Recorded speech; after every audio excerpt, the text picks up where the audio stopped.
how do you spend 7 years making a Marvel movie and never actually make the movie? Because that's exactly what happened to Blade. Not only was this supposed to be one of the biggest projects in Marvel's future, it had one of the most respected actors in Hollywood attached to it. Mahershala Ali personally wanted the role. Fans were all in. Marvel Studios had every reason to believe they had another home run on their hands. And yet, 7 years later, Blade doesn't have a release date. It doesn't have a director. It doesn't even have a place on Marvel's schedule anymore. Most people blame the endless rewrites. Others blame Hollywood strikes. Some blame Marvel's recent struggles. But I think out of all of these are just symptoms of a much bigger problem. Because after looking back at everything that's happened, I don't think Blade was ever doomed by one bad script.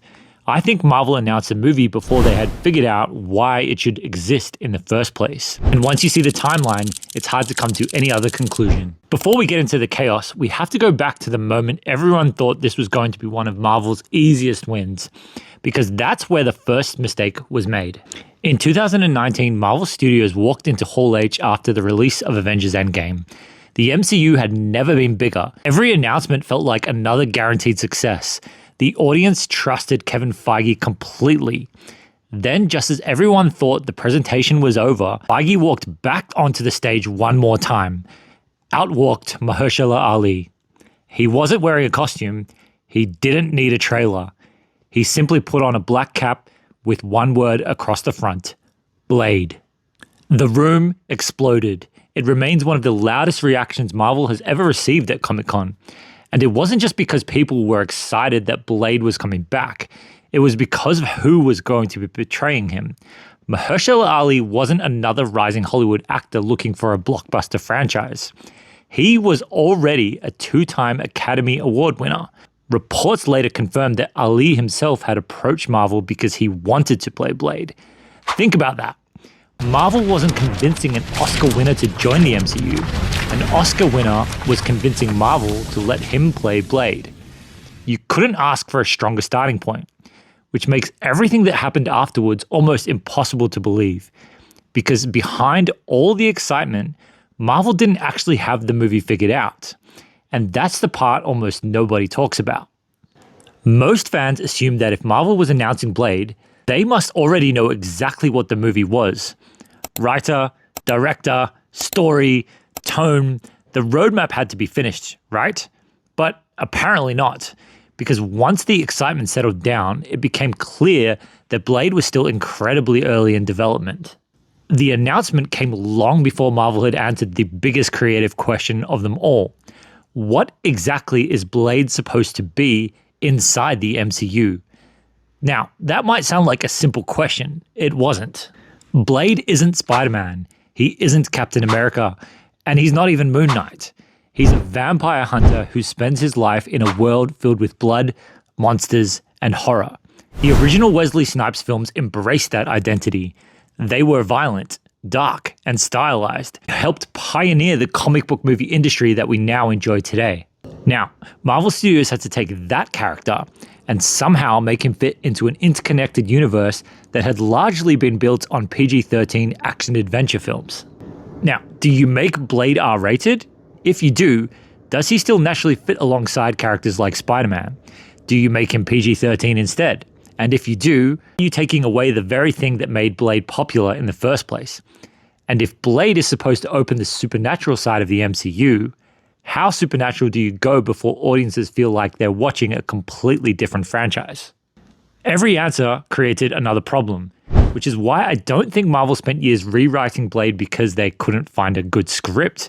I think they spent years trying to figure out what kind of movie they were actually making. And eventually, those became two completely different questions. Eventually, Marvel hired Emmy-winning writer Stacey Osei Kafur to write the screenplay. Not long after that, Basim Tariq signed on as director. For the first time, Blade finally felt like it was moving.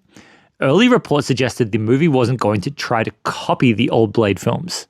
Instead, Tariq wanted something more atmospheric, more character-driven, more horror-focused. It sounded different and interesting, and from everything we've heard at the time, Mahershala Ali was fully behind that vision. Finally, it looked like Marvel had found its direction. Except This is where the story takes its first major turn. Because as more details started leaking behind the scenes, a very different picture began to emerge. And if these reports were even partially true, Marvel wasn't just struggling to polish the script, they couldn't agree on what Blade's own movie was supposed to be. The reports painted a picture of a project that couldn't decide what it wanted to be. One version reportedly leaned heavily into period horror. Another shifted the focus onto supporting characters. Some insiders claimed Blade himself barely appeared in parts of the screenplay. Others suggested there simply wasn't enough action. Now, it's worth saying that a lot of these reports came from industry insiders rather than Marvel themselves, so we can't treat every detail as fact. But when you step back and look at what happened next, it's hard to ignore the pattern. Because if these rumors weren't completely off the mark, why did Marvel keep starting over? Every rewrite suggested the same thing. Nobody had found the version of Blade that everyone believed in. And then, the first domino finally fell. In September 2022, director Bassam Tariq left the project. Officially, Marvel described it as a scheduling issue caused by production changes. That's a fairly standard Hollywood statement. But production was only weeks away. You don't normally lose your director that close to filming unless something significant had changed. Whether it was creative differences, scheduling, or a combination of both, the result, though, was the same. Everything stopped. Marvel suddenly had a movie with no director, a screenplay that still wasn't locked, and a release date that was getting closer by the day. Most studios would already be under pressure. Unfortunately for Blade, Marvel Studios was about to go through one of the biggest internal shifts in its history. And I think this is the moment where the movie became almost impossible to save. It's easy to forget what Marvel looked like in 2022. For over a decade, they had been almost untouchable. Then Phase 4 happened. That doesn't mean every project was bad. Far from it. Shang-Chi was fantastic. Spider-Man No Way Home became one of the biggest films ever made. And Guardians Volume 3 would eventually become another fan favorite. But something had clearly changed. The conversation around Marvel wasn't about excitement anymore. It was mostly about quality. Movie after movie, series after series, characters arriving faster than audiences could keep up with. Instead of every release feeling like an event, they started feeling a little bit like homework. And for the first time in the MCU's history, fans began asking whether Marvel was making too much. And the studio was asking itself exactly the same question. Bob Iger had returned as Disney CEO. Kevin Feige openly admitted Marvel needed to slow down. The focus shifted from releasing as much content as possible to making fewer projects and making sure they were worth releasing. Now, that sounds obvious, but think about what that meant for Blade. If Marvel was suddenly becoming far more selective, which projects were going to survive? The ones with finished scripts? Or the one that still couldn't decide what movie it wanted to make? Blade wasn't cancelled because Marvel stopped believing in vampires. Blade suddenly had to compete for resources against Fantastic Four, Spider-Man, the upcoming Avengers films, projects that already had a much clearer purpose.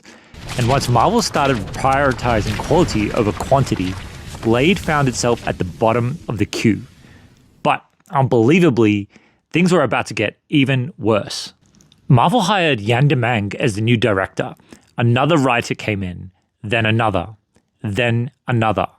Over the years, the project passed through the hands of Beau DeMayo, Michael Starbury, Nick Pizzolatto, Michael Green, and Eric Pearson.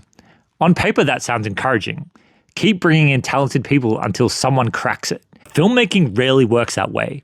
Every writer brings different strengths, different influences, different priorities. One might want a gothic horror film, while another might lean into the action. Someone else might focus on mythology. Every time a new creative team came on board, the project risked becoming something completely different. Instead of building momentum, Blade kept resetting to zero. And before Marvel could finally settle on a direction, Hollywood itself shut down. The Writers Guild strikes, then the SAG-AFTRA strike.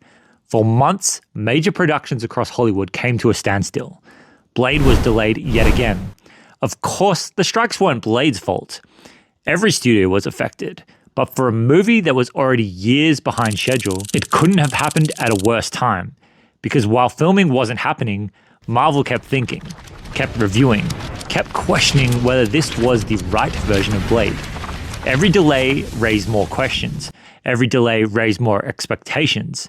Every rewrite increased the pressure. By now, fans weren't expecting a good Blade movie. They were expecting the Blade movie that was worth waiting 7 years for. That's an impossible standard for almost any film. Then Marvel ran into another problem that nobody could have predicted, and it came from one of their own movies. Deadpool and Wolverine. One cameo, that's all it took. When Wesley Snipes walked back onto the screen as Blade, audiences erupted. It was funny, and sure, was it a bit of nostalgia bait?